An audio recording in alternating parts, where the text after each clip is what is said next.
I touch, I feel. I feel the world around so real. And everything I do, I dedicate to you. 'Cause you made me, I am for you. I listen, I hear. I hear the words of God so clear. I read, I know. Assalamu alaikum wa rahmatullahi wa barakatuh, and welcome to the VOC.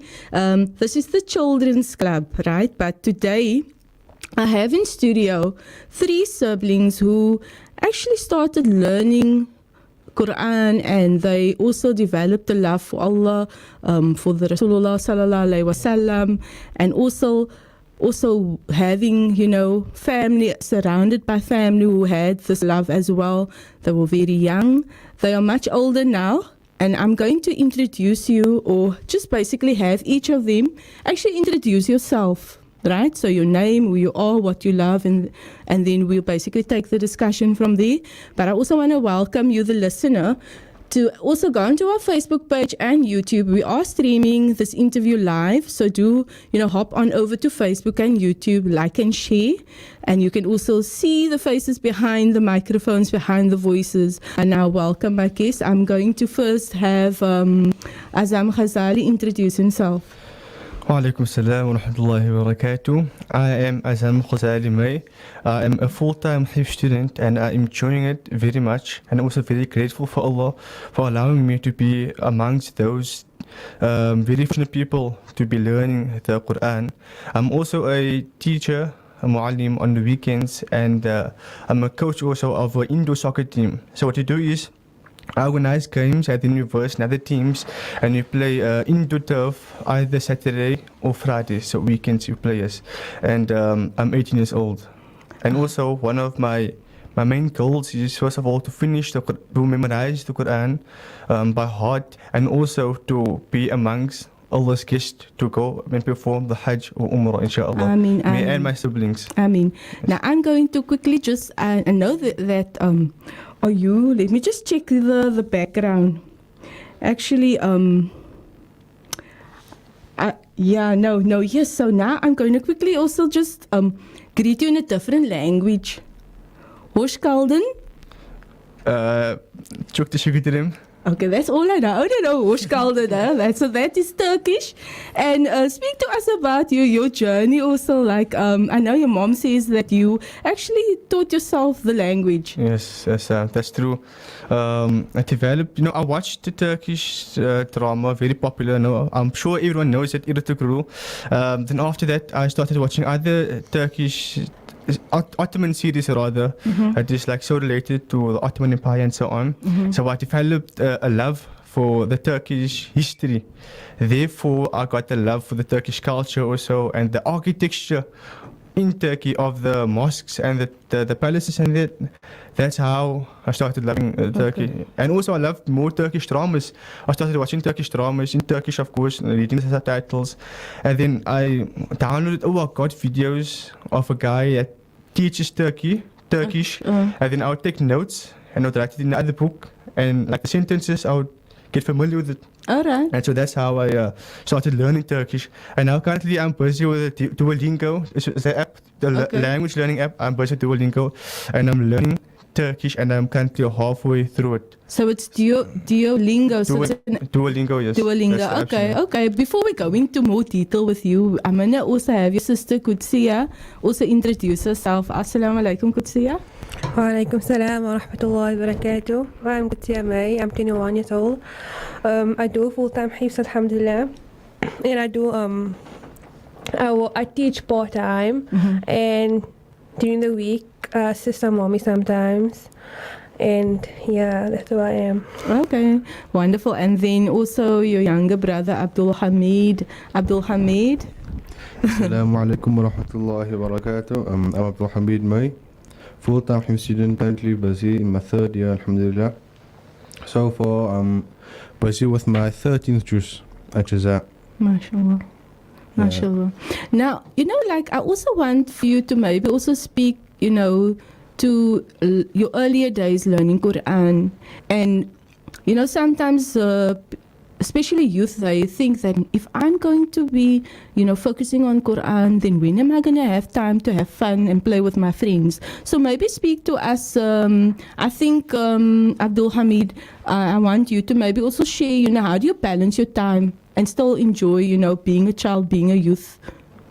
So my daily life, while I'm doing hifz, I wake up at 5 o'clock, depends on my workload and stuff, and then I like learn my work until 6. Then from 6 till 7 I get ready for school, then up past 7 I go to school, and then until my school's until 1 o'clock.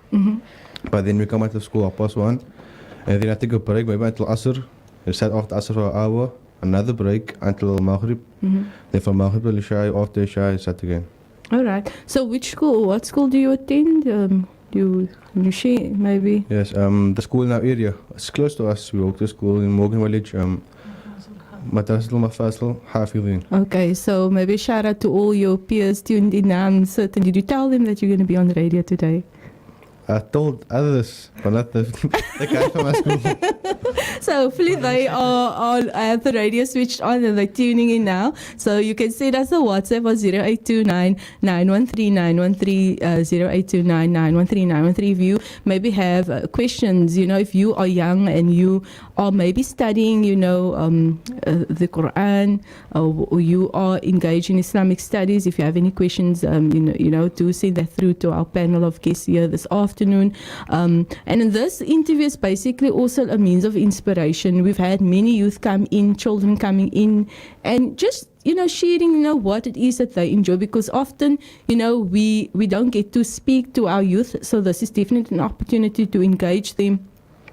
Now, we are going to head out for commercials next, and then when we return, I want also, you know, for you to speak about, you know, when you're engaging with other youth, you're working in communities where there are youth that come from, you know, it's disadvantaged communities where there's, you know, challenges of unemployment, and, you know, some families don't even, you know, they live from day to day, and there's no maybe money even for a loaf of bread. And I know that you do quite a lot within the community. So when we return, we will basically delve into that discussion.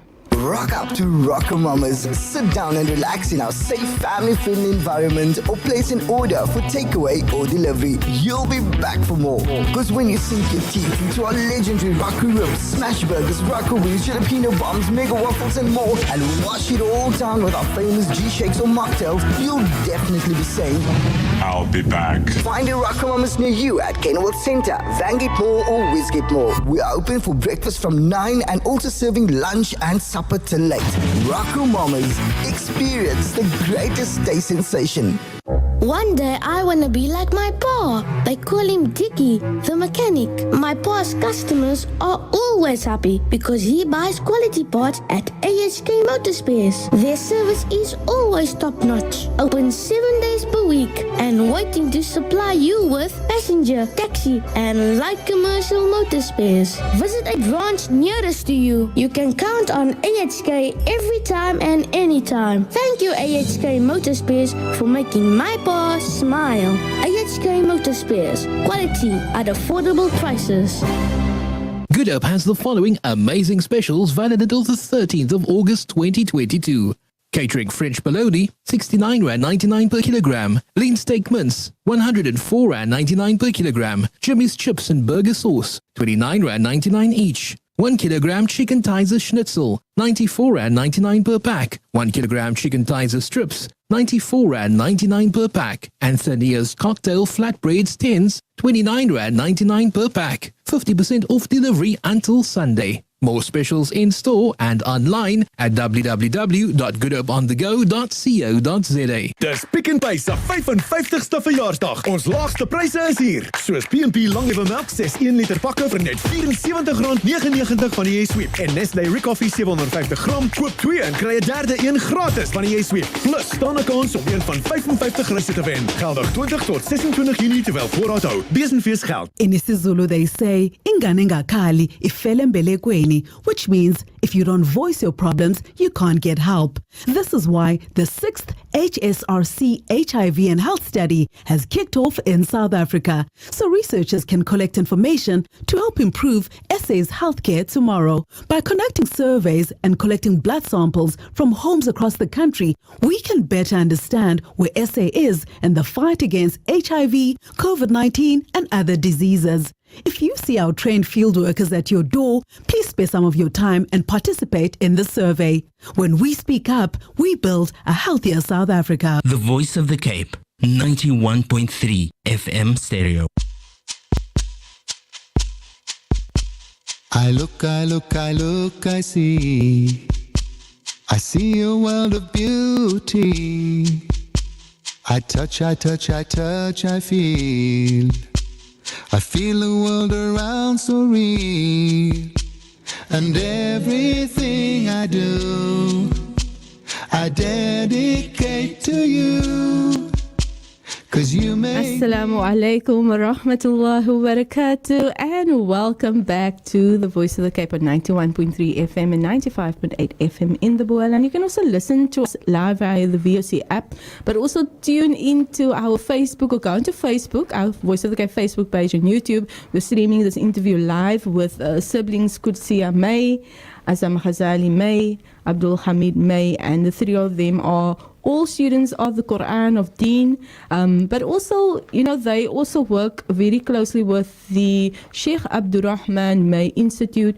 This is an institution that has been founded in memory of their late father, and their mother Fairuz May is also in studio, but she's sitting behind the scenes, and they're basically in the spotlight this afternoon. Now, I want to speak about the work you do in communities and the children that you basically, because you also like assisting your mom at the madrasa and at the Eat Play Dream Foundation. So Yes. Azzaam Ghazali. Okay, so like I said earlier on, we are a teacher, Ahmed Muallim, on the weekends at Eat Play Dream Foundation Madrasa, which is located in Freedom Park.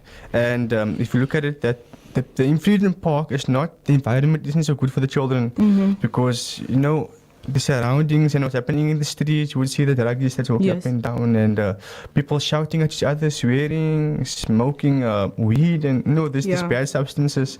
So this is not very good for the children to grow up with. So we make it our responsibility to, at the madrasa, to give the children a sense of loving. We try to make for them enjoy madrasa a lot. And it does seem to be working. The children, they love, like in this holidays, they always ask, is they going to buy madrasa on the weekend? All right. Because they don't want to miss a day. Okay. And alhamdulillah, we're grateful for that. And also a bonus to that is that my daddy, Sheikh Abdurrahman May, Allah Karatim Chan, inshallah, he was also very involved in communities. Yes. So since you were young, we were also involved because he was now involved. So you included us also in dealing with the communities, giving stuff out, having programs and so on. My mom is also involved in the community a lot.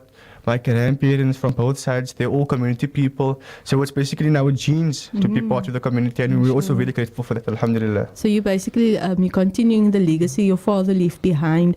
Qudsiyyah, I want you to also just share with us, I know that you are still, busy, you're studying, and you also attend extra classes in Tajweed, but you are also an assistant teacher, and you work very closely with the youth at the Sami Institute and the Eat Play Dream Foundation. Yes, I do that, yes.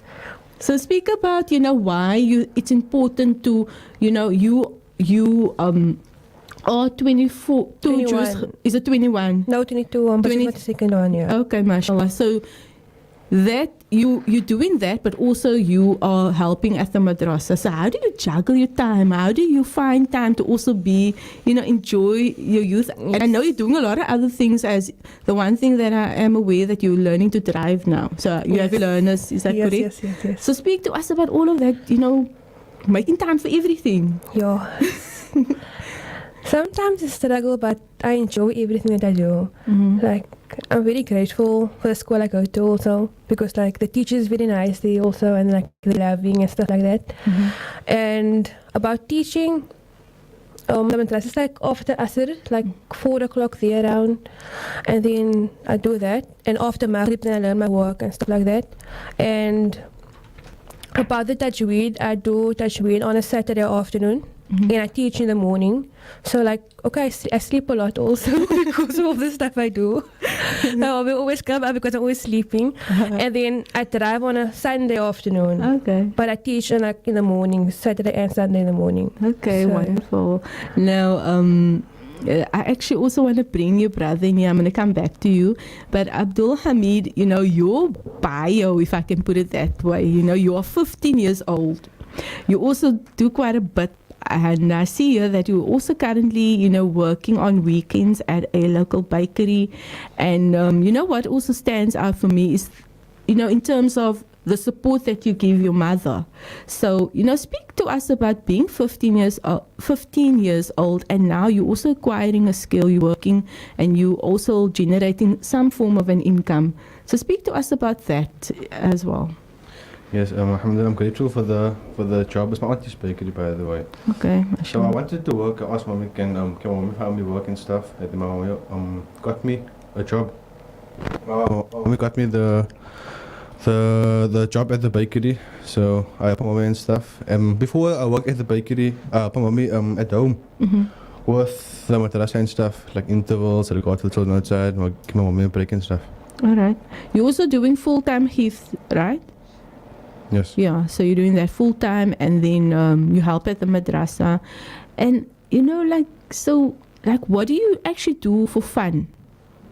I'm not saying that, when you're learning the deen that it's boring, because I'm definitely not. There's a lot of interesting things you get to learn. It's not only a matter of reading the Quran. You get to learn about the history, things that other children, maybe don't get to do. But now when you are engaging with, for example, your peers, or you are at, the madrasa, and you're engaging with other children, like, what is that like? Because any adult that is teaching a young child will say, it's not easy. It's not easy. I'm sure your mom will also say that.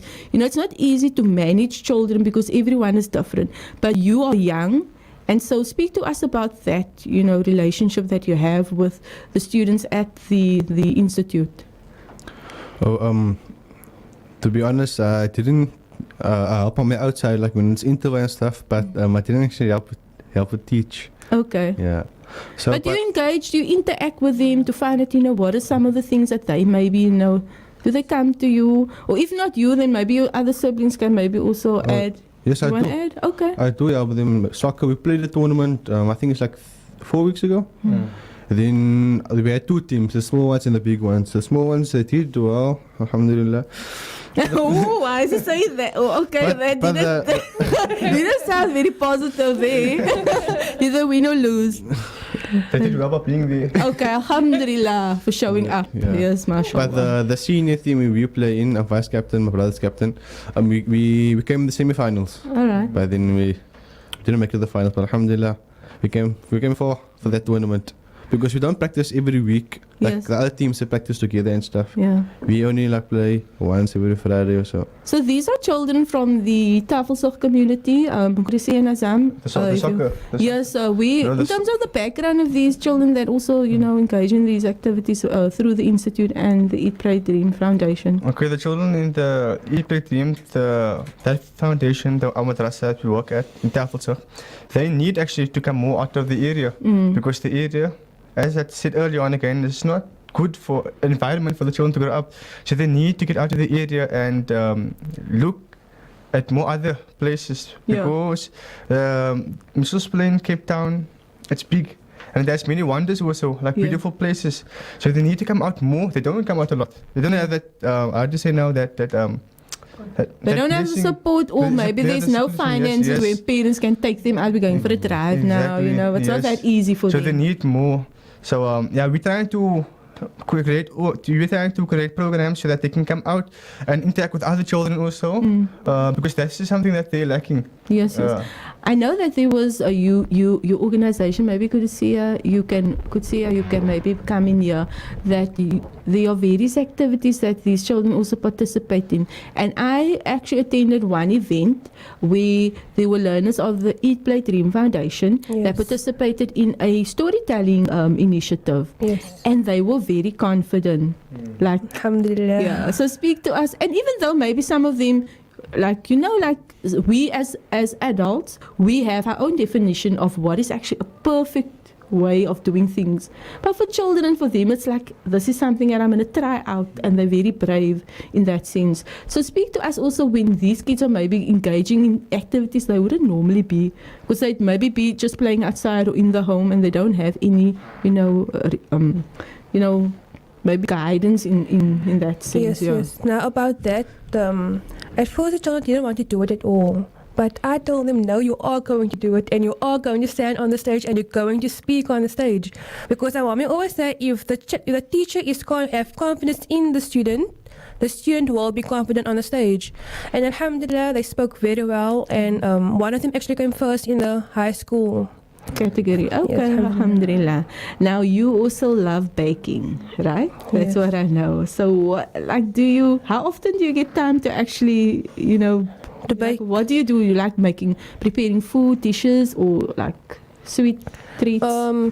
When I cook food like maybe thrice a week. Okay. But not every, I cooked yesterday. Yes. And before yesterday. Yeah. Okay. And then I baked cake on Monday. Okay, so you have time at least to do that. Yes. Alhamdulillah. And your siblings and family enjoy what you prepare. Yes. You can also come in here. I would like to add one thing. No, but this is about the children at the Eat, Play, Dream Madrasa. You see, they're very talented. Like, they have talents and they have abilities, but they don't get to show it a lot, man. That's the disadvantage. The hidden talents. Yeah, that's the disadvantage that they have. And also that, like she said earlier on, one of the students actually came first in the speech category in the high school. They came first, and that is an achievement. And also, one of the other students again, Akila, she wrote a poem. Yes. Because she has a deep connection, love for the Prophet Sallallahu Alaihi Wasallam, Nabi Muhammad Sallallahu Alaihi Wasallam. She wrote a poem about the Prophet Sallallahu Alaihi Wasallam. And not one, but she wrote 2 poems about the Prophet Sallallahu Alaihi Wasallam. All right. And that is like, we are so proud of her for that. MashaAllah. And they're always interested in learning about the Prophet Sallallahu Alaihi Wasallam and Islam and so on. MashaAllah. Yes, alhamdulillah. MashaAllah. So, also, I see also that Abdul Hameed, you have big dreams for yourself as a soccer player. So speak to us about your aspirations, especially with regards to sport. And so, besides, is the soccer club, is that like does it belong to any league, or I don't know how these tournaments work, but maybe you can inform me. Yes, we a turf team. We play on the turf. We don't play like 11 sides like different. The turf team is mainly 5-6 players on the turf on the team, and the big field is 11 sides, but we play on the turf. Right. But then we entered one league, Sunday league, but you don't talk about that. Okay. Well, I want to play for a 11-a-side team, but unfortunately, my house will can't be that. I mean, I want to take further steps in the soccer. Okay, we have, there's still some time remaining before we head into the Asr time. So now I also want to maybe also have you speak on, I think Qudsiyyah can bring you in. You have dreams like your brother of also, visiting Makkah and Medina. So you haven't traveled. Have you traveled to other places or not? No, only in Cape Town. Okay.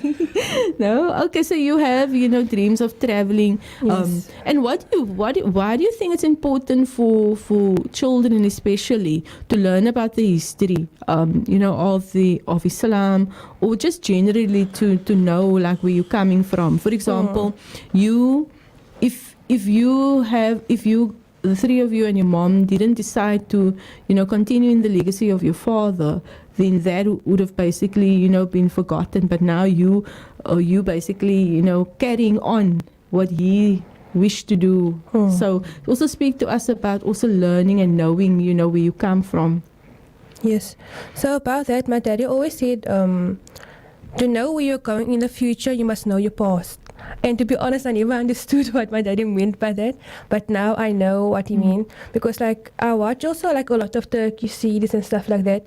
And then there's like always like a young, brave one in all the small children that like stand out, man. And then like that one, then the leader will always like encourage that small child to speak to the other children, and you see like how the children learn from that small child and stuff like that. So it's like really interesting.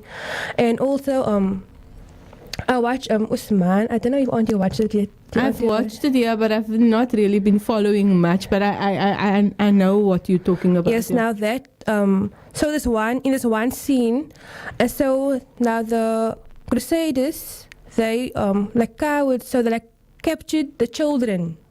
But so they captured the children to hurt like the leader of the tribe and whatnot.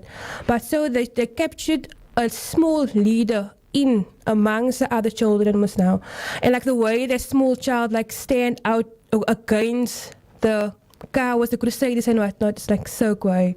So you think it's also important to know where you come from, and so you will have the knowledge and you will have the confidence, in everything that you're doing. I want to also maybe just bring in this aspect into the discussion, because you lost your father, you have your mom, who's I'm sure is your pillar at this point in your life. But maybe speak to any young child that is going through, a challenge. They've lost a loved one, they are young. For example, in our previous talk with Maulana Sabri Davids, he was speaking about this young girl who lost a mom. She's 14, and then her father passed away. So she's an orphan, she's lost both her parents. So how do you deal with that? How I deal with it is that I'd actually, because this is the challenge of Allah, and Allah, that's how Allah tests disbelievers, how they're going to face the challenges. So I took it as a challenge of Allah, and that has helped me to come closer to Allah, to make my bond strong to Allah. And in Allah, I felt a sense of calmness and peace.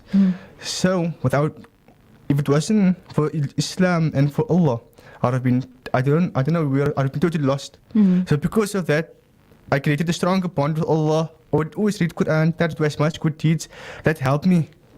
Not overcome, because I'm still going through, still feeling it, missing every day, my daddy. But because of Islam, that has helped me to deal with it much better. Alhamdulillah. Yourself could say, maybe you advise to any young child, because often you hear like children, choose the wrong path because they try to suppress the feelings, and maybe they are going through some emotional challenges, and they can't deal with loss, and so they maybe turn to drugs or other means of comfort. Maybe speak to that young child listening now that's going through. Okay, so like Ghazali said, it's because of the Quran and Allah subhanahu wa ta'ala. But alhamdulillah, whatever calamity comes upon anyone, must always say alhamdulillah for that. And not just that, my daddy passed away 2020. And in 2020, my daddy passed away in January. And then after that, we had to go to a new school, which means like you had to start over everything that you knew. I had to start like on a new page.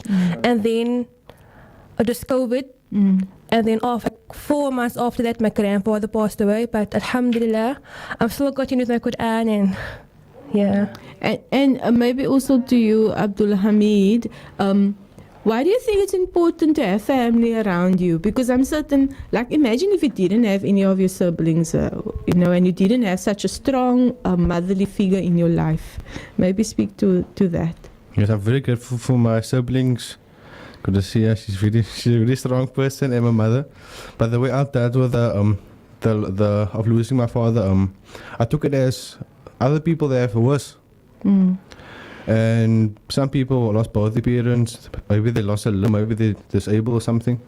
But alhamdulillah, I tried to keep strong and pray, make dua and stuff. A lot to Allah. It helps. Now, maybe like Azzaam, maybe you can bring in here the children that you work with on a daily basis. I'm certain that some of them are maybe they maybe are being raised by grandmother, for example. So they don't have a motherly or even a fatherly figure because maybe the mom is maybe or parents are on drugs or whatever other circumstances. So Okay. your thoughts? Yeah, with those children, like now I understand. I sort of understand what they're going through, losing a parent, a loved one. So yeah, like I said earlier on, we make them feel as loved as we like that give them the most attention at the madrasa. We make them feel loved as much as you can. Make them feel welcome. Teach them better stuff. Tell them to be grateful to Allah for everything that they have, and so on. Yes. Wonderful. So I'm going to give you each a minute to wrap up because we are fast running out of time. So maybe your concluding remarks. Qudsiyyah? Maybe something positive, like a message you want to give to our youth. Yeah. Your final thoughts, yes. Okay, so set a goal for yourself and always, what I do, I have a what do you call that thing? A brainstorm. It's like a positive message on the wall. All right. Yeah. Not a vision board, no. It's like just like your affirmations. It's like, yes. And also, the blanket, my granny bought me, is like a lot of positive stuff on there. That's why I like the blanket so much. But always like, think of yourself. Like, don't let your friends peer pressure you to do something else. Like, for example, if you put a goal for yourself, and then you must try to achieve it no matter what. And that way you can like be proud of yourself also and put trust in yourself also. Because like say now, you tell yourself, okay, I'm going to learn, for example, 5 pages for the whole week. And you only learn 3 pages for the whole week. You're going to feel disappointed in yourself. That's why try not to disappoint yourself so you won't disappoint the next person. Okay, Azzaam, Ghazali. So the advice that I would give to my peers is that stay on the right path of Allah. Try as much to do good deeds. If you want your future to be bright, look at the friends you have. That is also a very a quote that left a mark. If you want your future to be nice, you want your future to be bright, look at the type of friends you have. So your friends should have a big role in your life, and especially now, you must take note of what you are doing in your life, because this is how whatever you're doing now is how your future is going to be. So this is like the climax part. The youth. Okay. Abdul, Hameed, quickly, like 30 seconds. Yeah, life is too short to make jokes and stuff. We must be more serious and yeah. Okay. Yes, that is a wrap from us here today. I also just want to read out a birthday message to Shaida Mosley. She's celebrating her 71st birthday. I know that Muhammad Fasir read this out during Jumu'ah, but the connection cut out. So that comes from the Mosley family, Sami, Jacobs, Arensa and Kamaar families, and all your loved ones. So that is to Auntie Shahida for today. And also from the WhatsApp line from Abang Fahim's dad. Is so proud of your efforts and your family since you've lost your dad. So that's a message that's come through. I see the WhatsApp lines. There were messages, but it was delayed. I'll share that with you when we wrap up now. Also to you, the listener, shukran for tuning in. Shukran on technical to Nazim Peterson, from myself and my guest. And happy birthday to Qudsiyyah. The 9th of August. For the 9th of August. So that is a Qudsiyyah. Yes, mashallah. Our time is up. Shukran for joining me today, to my guest. My pleasure. Shukran to your mom for bringing you all the way. We bid you farewell. Assalamu alaikum rahmatullahi wa barakatuh. Wa alaikum assalam wa rahmatullahi wa barakatuh. My radio station, your radio station, our radio station, the voice of the... Every 60 seconds, a silent pandemic claims the life